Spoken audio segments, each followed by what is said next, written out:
Hello दोस्तों, क्या हाल है आपका। आशा करता हूँ अच्छे होंगे, स्वस्थ होंगे।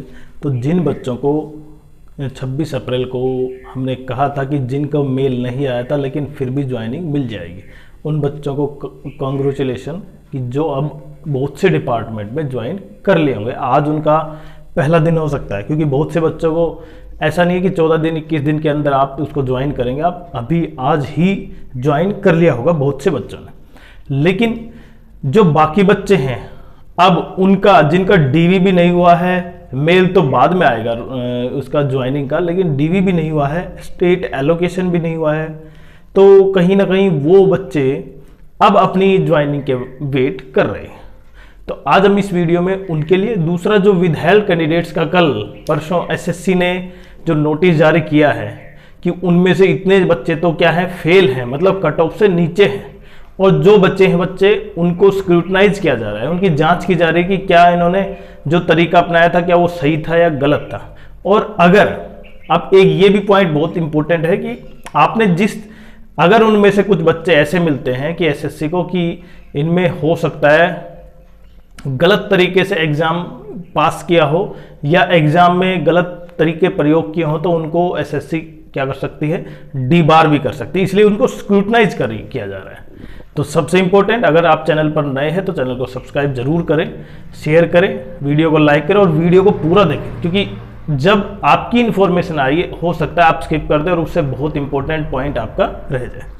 तो देखिए, सबसे इंपॉर्टेंट पहले पॉइंट ये है कि जब विदहेल्ड रिजल्ट की बात आई थी, शुरू से ही बात चल रही थी कि बच्चे विदहेल्ड हैं, क्या उनकी ज्वाइनिंग होगी। अब एसएससी ने बिल्कुल क्लियर कर दिया है कि जो विदहेल्ड कैंडिडेट थे उनका टोटल 1267 में से 219 का रिजल्ट आउट कर दिया था। और 219 का रिजल्ट आउट करने के बाद जो बाकी बचे थे उनमें से आप समझ सकते हैं कि लगभग 1221 में से 1002 तो क्या है, फेल हैं, कट ऑफ से, मार्क्स उनके कट ऑफ से नीचे, जो लगातार 1-1.5 महीने से वेट कर रहे थे कि उनके शायद सिलेक्शन हो जाए। अब एसएससी ने ये बात क्लियर कर दी है कि उनके कट ऑफ में मार्क्स काफी कम है, तो उनका अब वेट करना बिल्कुल सही नहीं।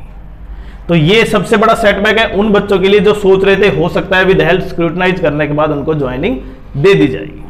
लेकिन जिस तरह एसएससी ने ये फाइनल स्टैंप लगाई है कि उनको फेल कर दिया है, तो ये एक बड़ा ही पेचीदा सवाल है कि उनके मार्क्स भी, तो जब आपके उनके मार्क्स देखें, सबसे इंपॉर्टेंट तो ये था कि जब आपने इनको विदहेल्ड किया, जब कट ऑफ मार्क्स में शामिल थे ही नहीं ये बच्चे, तो आपको विदहेल्ड में करना ही नहीं था। विदहेल्ड का अर्थ तो ये है कि जैसे ही इधर उधर देखा तो आपने क्या कर दिया, उसको विदहेल्ड में डाल दिया। जबकि ऐसा होना चाहिए, अगर उसके कट ऑफ से ऊपर मार्क्स जा रहे हैं तभी उसको क्या करना चाहिए, स्क्रूटनाइज करना चाहिए। इससे बच्चों में क्या जो एक आस बनती है ना, वो टूट जाती है। और इस बात से आप कितने सहमत हैं जरूर कमेंट्स करें, क्योंकि ऐसे बहुत से बच्चे थे जो इन 1000 में से 1002 में से लगभग ये मान रहे थे कि 90% उनकी ज्वाइनिंग हो जाएगी। उसके बाद अब जब रोजगार मेले का मेल नहीं आया था लेकिन डीवी हो चुका था, उसी जोन में, उसी डिपार्टमेंट में आपको रोजगार मेले का मेल नहीं आया, लेकिन आपके साथी को, किसी और को मेल आया और उसने रोजगार मेले को ज्वाइन किया, लेकिन आपको नहीं आया। लेकिन आपकी भी, हमने बताया था कि आपकी भी ज्वाइनिंग 26 को आ जाएगी शाम तक। और ऐसे बहुत से कैंडिडेट थे जिनको मेल नहीं आया था लेकिन ज्वाइनिंग उनको मेल पर आ गई थी उसी दिन। तो उन बच्चों को एक बार फिर से कांग्रेचुलेशन कि जिनकी ज्वाइनिंग 26 को मिल गई थी। अब जो बाकी बच्चे हैं बच्चे, वो जिनका डीवी भी नहीं हुआ है, ज्वाइनिंग तो बाद की बात है, अब ये कब होगा। सबसे इंपॉर्टेंट पॉइंट तो ये है कि क्या एसएससी 6 महीने लगा देगी, क्या 4 महीने लग जाएंगे, क्या बाकी बच्चे उनसे बहुत सीनियर हो जाएंगे। बिल्कुल।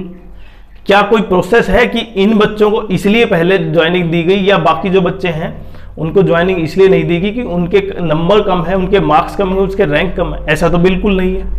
तो फिर किस आधार पर एसएससी ने जो बाकी डिपार्टमेंट या डिपार्टमेंटों ने, जो डिपार्टमेंट, एसएससी की तो बात नहीं कहूंगा मैं यहाँ पे, जिन डिपार्टमेंट्स की गलती की वजह से या लेट की वजह से बाकी बच्चे ज्वाइन कर गए और जिन्होंने ज्वाइनिंग नहीं मिली है, वो कहीं ना कहीं अब एक रूल रेगुलेशन होना चाहिए कि इतने दिन के अंदर आपको ज्वाइनिंग देनी है। पहला पॉइंट तो ये। अब यहां पे ऐसा नहीं है कि केवल 2400 ग्रेड पे जिनको ज्वाइनिंग नहीं मिली है, ऐसे 4600 ग्रेड पे में जो ASO पोस्ट है ना, उनकी भी नहीं मिली है ज्वाइनिंग। और ऐसे कितने पोस्ट हैं ये आपको देखें, आपने कमेंट्स किया था, हमने इंफॉर्मेशन निकाली थी डिपार्टमेंट से, और उस डिपार्टमेंट के द्वारा जो जो इंफॉर्मेशन डाली है आज बताई गई थी हमसे, उसके बारे में हम थोड़ा सा डिटेल बता देते हैं आपको। लेकिन डिपार्टमेंट की देखें, कोई अभी अकाउंटेबिलिटी नहीं है कि वो ज्वाइनिंग कब दे। सबसे इंपॉर्टेंट तो ये डिपार्टमेंट के पास दो ही एग्जाम्पल थे कि अपनी बात को रखने का। एक तो ई-डोजियर का सिस्टम कि उनके पास पहुंचा नहीं है, और दूसरी बात ये भी समझे कि बहुत से बच्चे उसी डिपार्टमेंट में थे, उन्हीं की ज्वाइनिंग हो चुकी, बाकी की नहीं हुई, और एलोकेशन भी नहीं हुआ। जैसे ASO की बात करूं मैं, ASO CSS की बात करूं तो उसमें मिनिस्ट्री एलोकेशन ही नहीं हुआ कुछ बच्चों का, जबकि बाकी को ज्वाइनिंग मिल गई। वो किसका कारण सबसे बड़ा कि ई-डोजियर। दूसरा, अब जब रिजल्ट देखें, आप जब ये रिजल्ट दोबारा से आया था, उसकी वजह से TA postal assistant, sorting assistant, उसमें थोड़ा सा चेंज हुआ था, इसलिए उनकी जो जोन एलोकेशन से फिर से अलॉट किया गया। अभी तक जोन एलोकेशन आया नहीं है उनका, वो ज्वाइन कब करेंगे।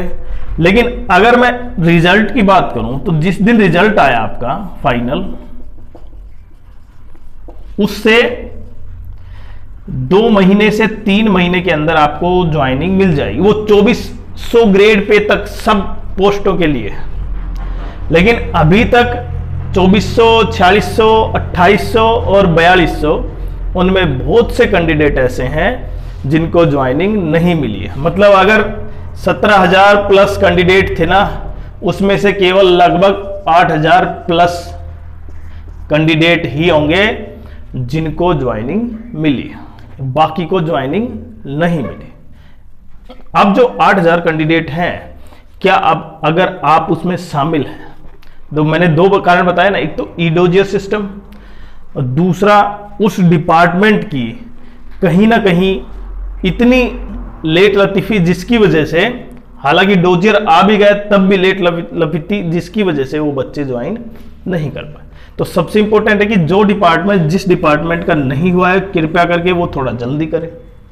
हम तो यही कह सकते हैं, क्योंकि जैसे हम बार बार कॉल करते हैं ना डिपार्टमेंट में, तो उससे डिपार्टमेंट को क्या होता है, प्रेशर बढ़ता है कि उनकी ज्वाइनिंग नहीं दी। हालांकि ये एक एडमिनिस्ट्रेटिव इश्यू है कि इसमें ज्वाइनिंग ऐसे नहीं होती, प्रोसेस है एक, अगर वो पूरा प्रोसेस होता है तभी स्टार्ट होती है।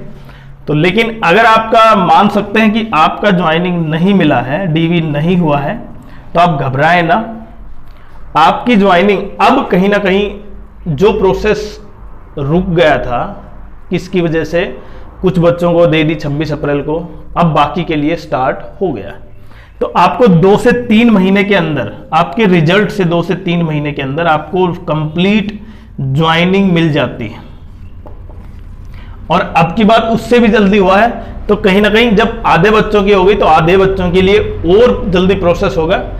बाकी जिस डिपार्टमेंट में, देखें ऐसे बहुत से कैंडिडेट थे जिन डिपार्टमेंट्स की अभी कुछ भी नहीं स्टार्ट हुआ, तो उन डिपार्टमेंट का खासकर आप कमेंट्स करें। दूसरा, जिनका DV तो हो चुका है लेकिन बाकी बच्चों की ज्वाइन होगी, आपकी नहीं हुई, आप भी कमेंट्स करें। और फिर हम इस डिपार्टमेंट से इसके बारे में क्या राय है, डिपार्टमेंट ने क्यों नहीं इनकी ज्वाइनिंग दी, उसके बारे में स्टेटस निकलवाते हैं। बाकी वीडियो कैसा लगा, आप चैनल को सब्सक्राइब जरूर करें।